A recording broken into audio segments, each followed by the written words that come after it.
Ma ciao amici, benvenuti in questo nuovissimo video. Oggi torniamo a parlare di autoradio universali con attacco 2 DIN.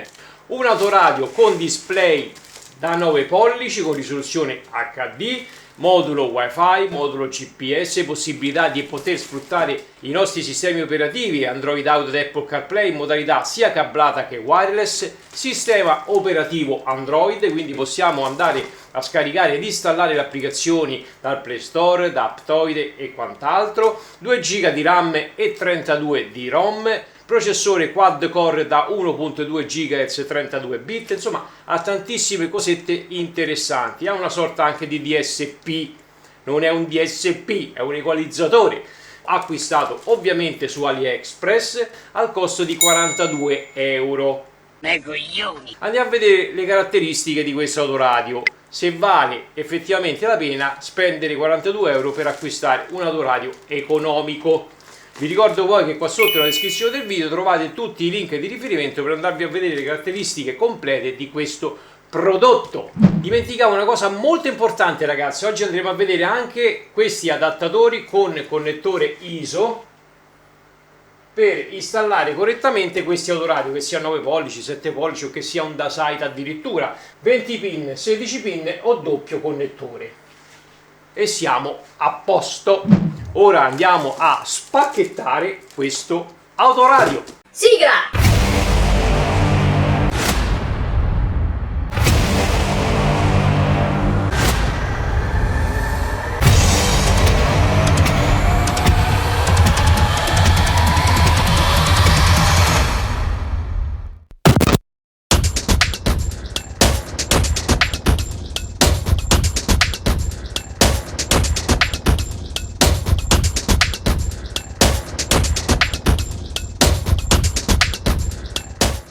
Quindi, ricapitolando, nella confezione troviamo delle staffe per andare a fissare l'autoradio con attacco 2 DIN, 2 adattatori USB, antenna GPS, un adattatore per collegare una fonte video, un adattatore per poter andare a collegare un eventuale subwoofer, amplificatore o d'altro, il connettore con tutto il cablaggio.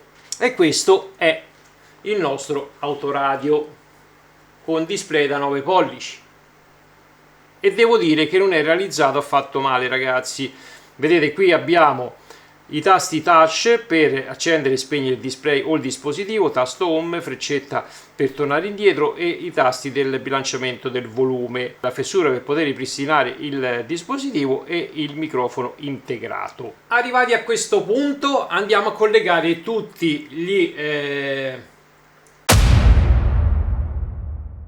non si dice spinotti, connettori. Poi mi cazziate. Questo è l'adattatore specifico che va bene per questo autoradio. Connettore a 16 pin.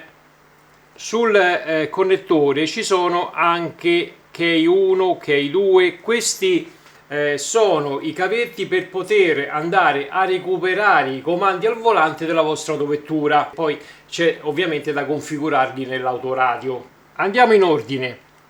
Connettore per poter andare a collegare un eventuale subwoofer, amplificatore ed altro, e il cavetto blu che serve per accendere da remoto il vostro subwoofer o amplificatore o antenna elettrica della tua vettura, antenna amplificata, qualsiasi cosa, e lo colleghiamo qui. Tanto, ragazzi, non ci possiamo sbagliare perché sono dedicati. Le USB, uno va qui,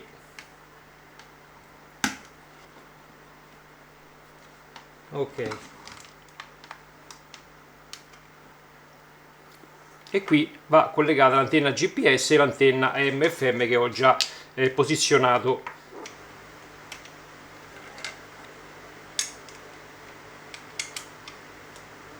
A questo punto colleghiamo i due connettori, questo è uno e questo è l'altro. In teoria questi dovrebbero essere i connettori che escono fuori dalla vostra autovettura e andranno collegati all'adattatore ISO. Vedete, qui ci sono questi due fori laterali per poter andare a fissare lo stesso tramite i bulloncini in dotazione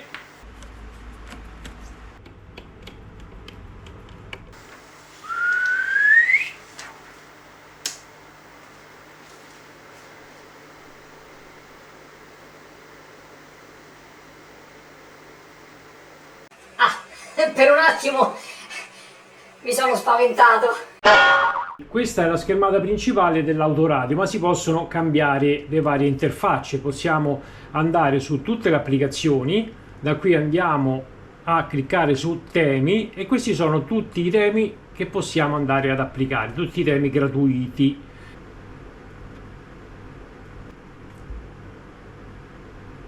Quindi abbiamo l'orologio, abbiamo la radio FM.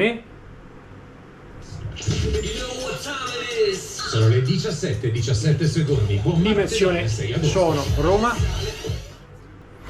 E qui andiamo su tutte le impostazioni wifi. Abbiamo la possibilità di impostare il navigatore, quindi per andare a miscelare i vari volumi. Abbiamo la possibilità di regolare la luminosità diurna e notturna e la regolazione in automatico.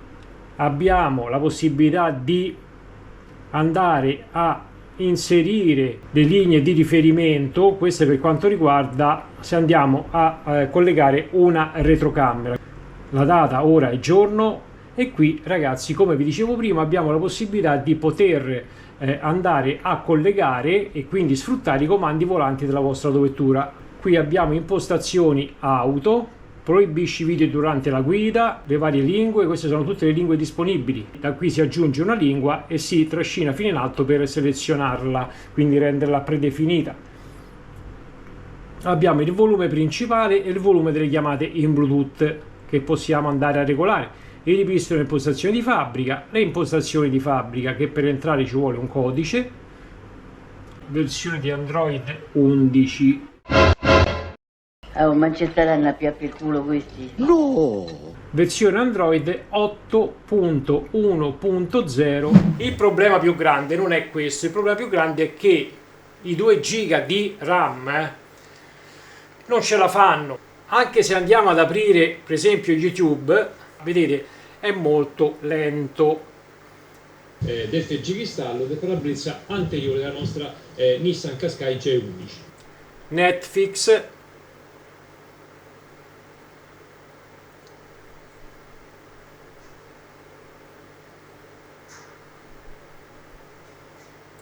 Questo è il tempo reale di apertura dell'applicazione, ragazzi. Io non sto né velocizzando né rallentando nulla, come al solito io faccio vedere tutto in tempo reale per rendervi conto se sia più o meno idoneo per le vostre esigenze. Abbiamo l'ingresso AV e ingresso video, ma non ho collegato nessuna retrocamera. Vedete, qui sono linee guida per poter andare a parcheggiare la vostra autovettura. Qui abbiamo le istruzioni, possiamo andare a vedere le istruzioni di questo autoradio.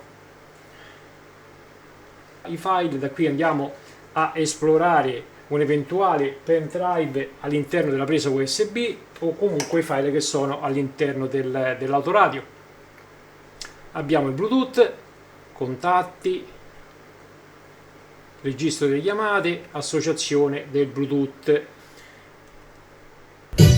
Yeah, what's going on?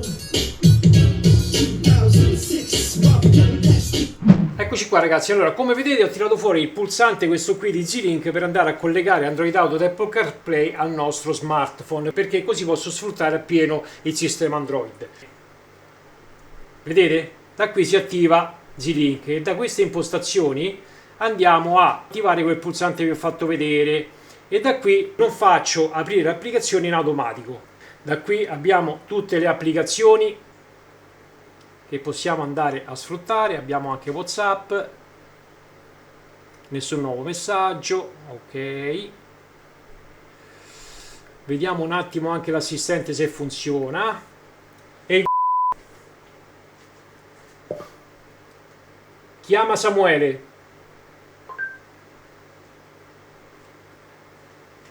Certo, chiamo Samuele. Vediamo adesso come si sente la telefonata in viva voce. Ehi, puoi parlare 2 secondi? Sì, Mi senti? Come si sente? un po' scacchiante, però abbastanza bene. Si sente gracchiante? Va bene. A dopo, ciao. Ah,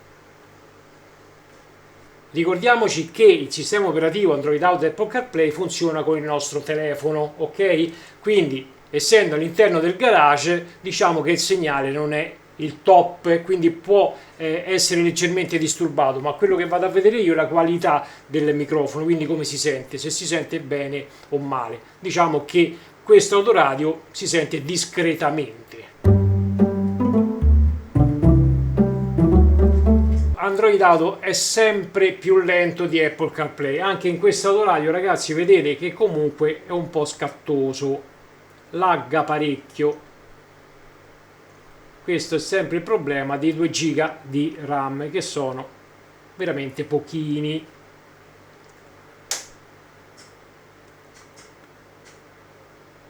Ok, per uscire andiamo su esci. Apple iPhone 6 Plus. Allora, il nome del Bluetooth è JSR 1240. Abbina. Consenti. Connesso. Ok? Non è ancora scaricato il file di annulla. Qui si va a sincronizzare la rubrica del telefonino all'interno del CarPlay. Clicchiamo su Z-Link e vediamo se si va a collegare.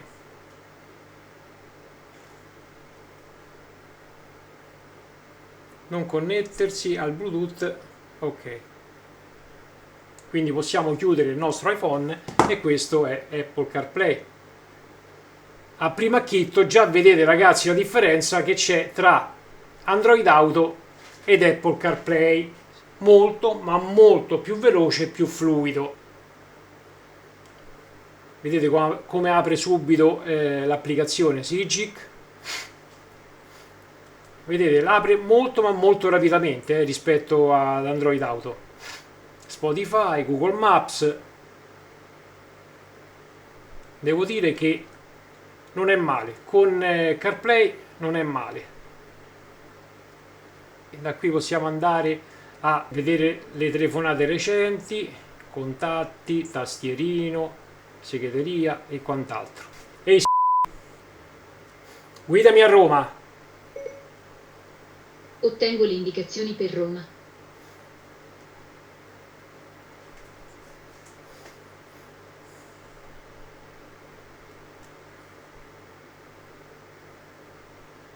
Devo dire che con il sistema operativo Apple CarPlay collegato al nostro iPhone è pienamente sfruttabile questo autoradio, non è lentissimo, si può utilizzare. Per uscire, ragazzi, si va su Auto. Vi ricordo che quando utilizziamo Apple CarPlay o Android Auto va a scollegare il Wi-Fi, perché ha bisogno di collegarsi ai 2 sistemi operativi, quindi al nostro smartphone. Per ripristinare la connessione internet al nostro autoradio dobbiamo ogni volta andare a riattivare il Wi-Fi, in modo che così possiamo utilizzare tutte le applicazioni che necessitano della connessione internet, come YouTube che necessita di connessione internet. Non è che è un problema dell'autoradio, funziona proprio così Z-Link, quindi ogni volta che usciamo da quel sistema operativo dobbiamo riattivare il Wi-Fi, almeno che non avete una SIM dati inserita nel vostro car tablet, allora lì abbiamo sempre la connessione internet, ok? È rimasto solo il collegamento tramite Mirror Link da farvi vedere. Abbiamo visto un po' tutto. Qui c'è la modalità Android USB, quindi collegando tramite USB il nostro telefonino si va ad attivare il Mirror Link o Wi-Fi o iPhone o per l'iPhone. Il Mirror Link lascia il tempo che trova, perché è inutile che vado a sfruttare il Mirror Link del telefonino collegando al cavo quando abbiamo YouTube, per dire, è un'ipotesi, ragazzi, però comunque c'è anche questa opzione. Vediamo un attimo le misure di questo autoradio 2 DIN. Vi ricordo che per essere installato serve ovviamente un adattatore per la vostra autovettura. La larghezza nella parte più piccola è 22 cm, mentre nella parte superiore è 23 cm, quindi abbiamo 1 centimetro di differenza tra la parte più corta e la parte più lunga, mentre l'altezza è di 13 cm e una profondità di 6 cm.